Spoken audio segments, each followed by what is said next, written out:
So the thing that Lon and I are most excited about today is the fact that LMArena is going to be a startup and not just a website that does cool things. Jason, I think we really love to see founders kind of come out of universities, spin out from research projects and build cool things. I mean, OpenAI did start as a research project, so there's some, history here to this process. And the company has no idea how it's going to make money. They said that straight up. They're like, just start by explaining what LMArena is. If people haven't heard of LMArena, as in like a place where sports takes place.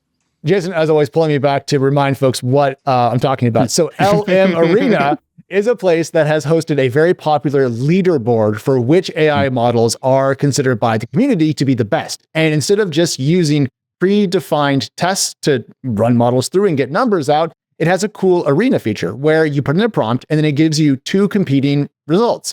And not telling you which model is which, you have to pick which one's best. So it kind of gives you the Pepsi Coke blind test for AI models and creates a leaderboard that has, I think, a lot of play in how people think about who's leading the AI game. Jason, Bloomberg says that it gets over 1 million visitors a month. I've played with it. I use it quite a lot in my own research. I've participated in the Arena system.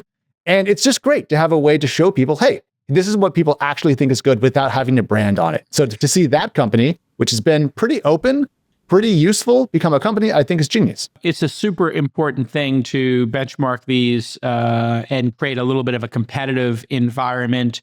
A/B testing, I like your analogy, Coke versus Pepsi, side by side. Over time, people might be able to understand the characteristics of some of these, and it'll also be harder because a big part of the future of AI, especially like sort of chat, the current version that everybody experiences, the ChatGPT version, is memory.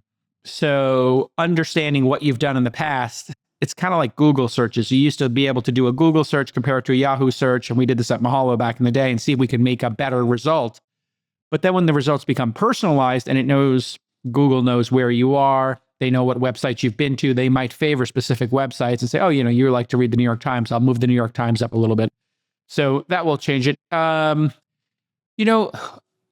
will be data on the back end here that the language models will be willing to pay for. Yeah. So if they give top level data, they'll be able to, to the public, okay, fine. But if you could in the back end say, hey, here how things are trending, and maybe you could even pay for custom research. So this could be, very quickly a $10 million a year business if you get the language model companies or corporations to pay you for data, $50,000 a year, $100,000 a year.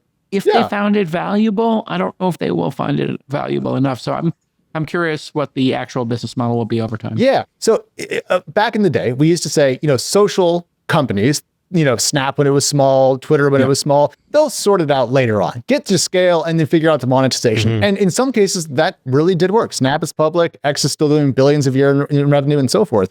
But in the AI game, Jason, I think you nailed it. I think if you have scale, you can create enough data exhaust to generate value without even having to go the ad supported route that social media companies did. So I can see a lot of ways for this company to monetize. I just love that they said, hey, we have a cool thing. Clearly we have product market fit for what we've built thus far. How can we take it to the next level and how can we make it more useful? So they have redesigned their site. I played with that this morning.